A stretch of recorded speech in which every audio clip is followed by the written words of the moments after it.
Anchors aweigh, my boy, anchors hello, and welcome to another episode of The Hat Historian. In this video, I will be talking about a hat that has become a typical part of the image of those serving on the high seas, the sailor hat.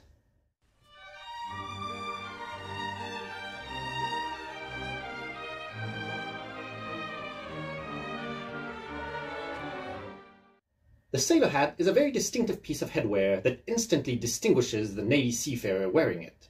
Although the Dixie cup that I'm wearing is, through American culture and cinema, a widely recognized version, is in fact more the exception amongst navies worldwide, with the vast majority of countries wearing something more akin to this. A brimless, visorless, wide-topped hat, often with the ship's name on a ribbon around it. This version that I'm wearing from the French Navy also has the added feature of having a pom-pom on top, which most others do not have. For most of history, sailors on Navy vessels did not have any set uniform, rather wearing their own tough, practical clothing. There were naturally some overall similarities, born out of both practicality and fashion, that led to a general sailor-like appearance, but no official rules on what they should wear. Through the 18th and early 19th century, while officers had general regulations they needed to follow, most navies supplied outfits to ratings that were acquired in bulk from contractors, with captains deciding on the appearance, leading to a certain resemblance amongst the crew of an individual ship, and some similarities such as color throughout a fleet, but still no standard uniform.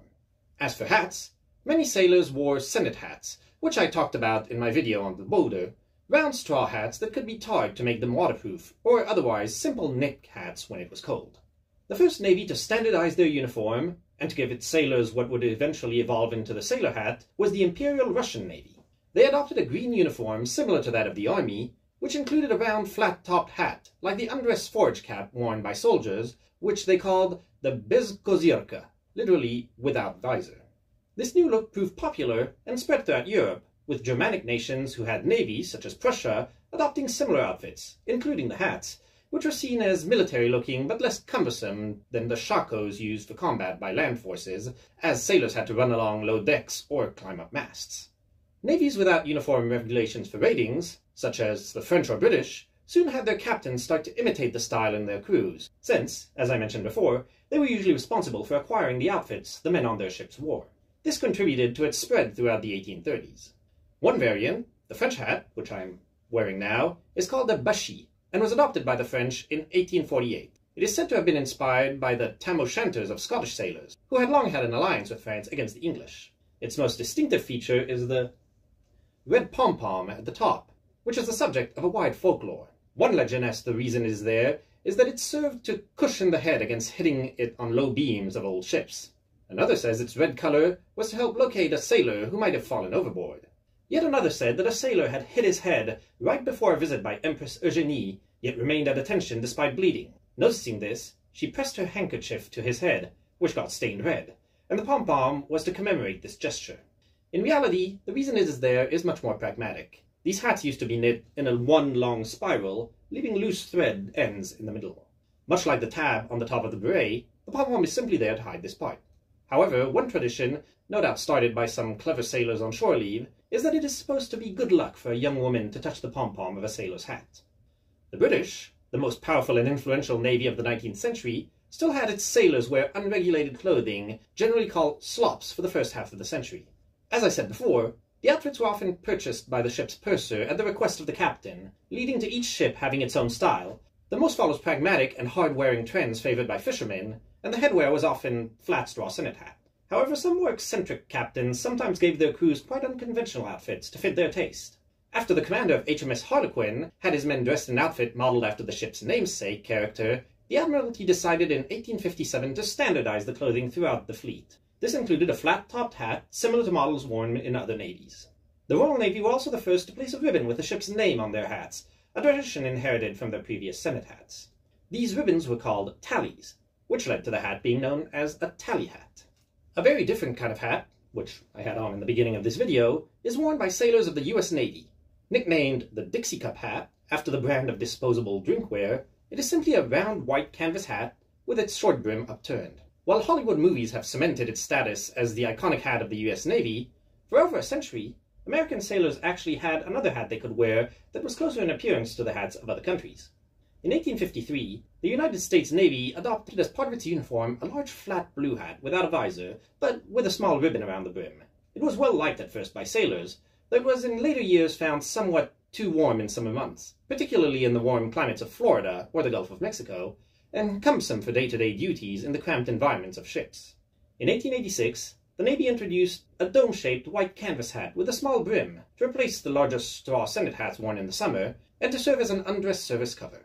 Earlier in its existence, the brim was usually worn somewhat lower than it now is, but it immediately proved very popular both with the men, as it was comfortable and easy to care for, and could be personalized to some extent by the way the brim was folded, and by the naval authorities, as it was cheap and easy to produce. Russia, the first nation to adopt sailor hats, changed them in 1872 to include a ribbon inscribed with the ship's name, like the British, but with a distinguishing mark of having the ribbons trail behind them in two parts along the back of the hat, with anchors on their end. This style was also adopted by the German Navy. Sailor caps spread throughout the latter 19th and early 20th centuries. Colonial powers such as Britain and France spread their style to their colonies, and other nations sought to emulate the style of those powerful navies. Other nations, such as South America, took their cues from Germany, who had sent many advisors to help them build their militaries. Most navies' hats were blue in the winter and had a white cover to put on top for the summer months, in order to help reflect sunlight and keep the wearer's head cool. While they traditionally had the ship's name on them, during wartime, such as the World Wars, this was often removed and simply replaced with the National Navy's name, in order to prevent intelligence on ships' movements being gained by looking at sailors on leave. As time went on, hats were progressively relegated to more ceremonial occasions, being replaced by more practical hats for daily duty. This is clearly seen in the slow retiring of the blue cap in the US Navy. While it was still worn for the first few decades of the 20th century during winter months, and as part of the dress uniform, by World War II it was seen less and less, as many sailors served in the tropical Pacific theater, and after the war it was relegated to occasional ceremonial occasions. It was finally retired by the Navy in 1963, and though some older veterans missed it, it had been thoroughly supplanted by the Dixie Cup. One place you can still see a variant of it, though, is worn by that salty seafarer and officially US Navy veteran Donald Duck. The white hat was worn for most duties into the 1960s, with engineers below decks even sometimes wearing a grey or black one that wouldn't show grease or oil stains. An attempt to replace it with a peaked cap in the 1970s was met with fierce opposition, showing the affection both sailors and the public have for such a distinctive hat.